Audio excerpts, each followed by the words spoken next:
Sr. Endler, próxima testemunha. Poderia dizer seu nome e experiência para os autos? Meu nome é James Warner Wallace. Sou detetive aposentado de homicídios do Condado de Los O Angeles. senhor é autor do livro O Caso do Cristianismo? Sim, eu sou.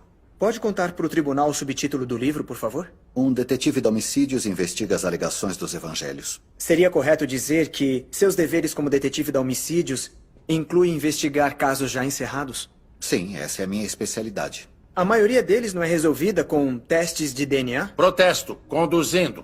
O advogado está testemunhando de novo. Eu vou reformular. Desses seus casos encerrados, quantos foram solucionados através do DNA? Nenhum. Isso é popular na TV, mas nosso departamento nunca teve a chance de solucionar um caso pendente com DNA. E como esses casos são solucionados? Examinando alegações de testemunhas oculares, alegações que foram feitas muitos anos antes, mesmo que muitas vezes as testemunhas já tenham falecido. Perdoe minha ignorância, Sr. Wallace, mas como isso é possível? Nós temos algumas técnicas que usamos para testar a confiabilidade de uma testemunha, incluindo uma coisa chamada análise forense de declaração. Essa é uma disciplina com a qual examinamos as declarações de testemunhas oculares, procurando o que elas escolhem minimizar, o que elas escolhem enfatizar, o que elas omitem, como elas estendem ou encurtam o tempo. E quando examinamos esses relatos de testemunhas oculares, geralmente sabemos quem está mentindo, quem está dizendo a verdade e até quem é o culpado. E o senhor já aplicou essas técnicas fora da alçada ou do âmbito oficial?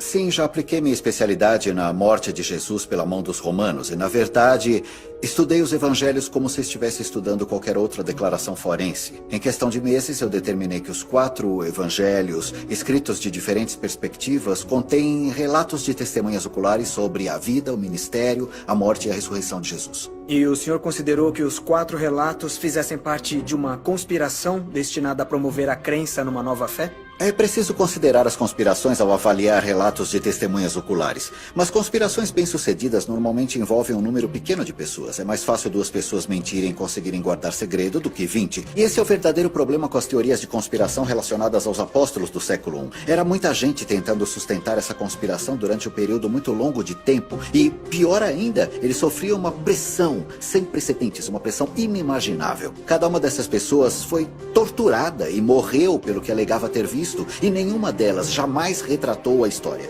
Então a ideia de ser uma conspiração do século I é simplesmente irracional. Em vez disso, o que eu vejo nos evangelhos, que eu chamo de declaração involuntária de apoio da testemunha. O que é uma declaração involuntária de apoio da testemunha? Pode me emprestar sua Bíblia? Eu vou abrir no Evangelho de Mateus para dar um exemplo. Eu vou começar com uma passagem que Jesus está em frente a Caifás numa audiência. Diz aqui: então cuspiram no rosto dele e o atingiram com socos. Outros lhe deram tapas e disseram: profetize para nós, Cristo, quem te bateu?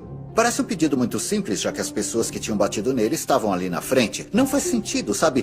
Por que seria profetizar dizer quem bateu nele?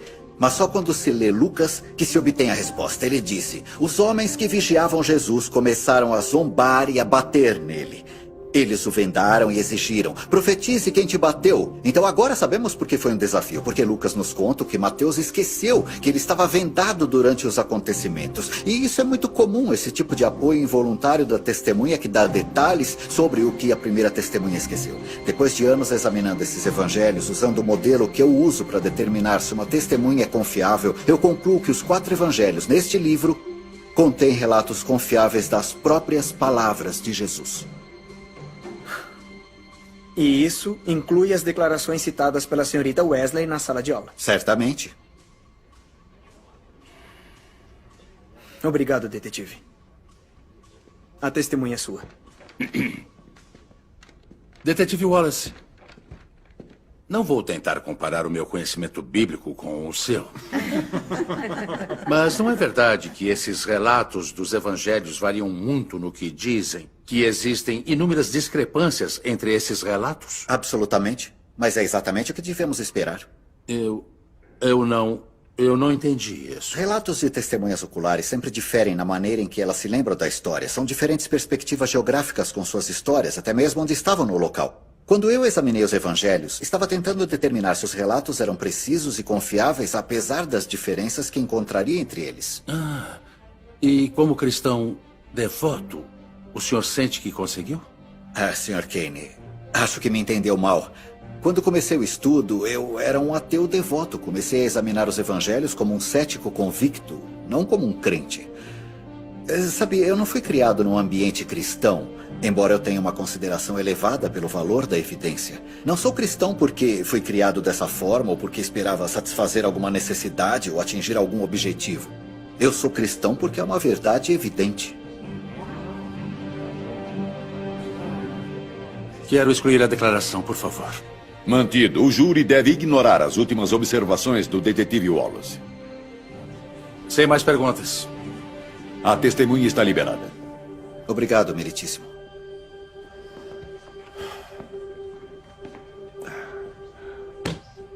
Sr. Endler, sua próxima testemunha.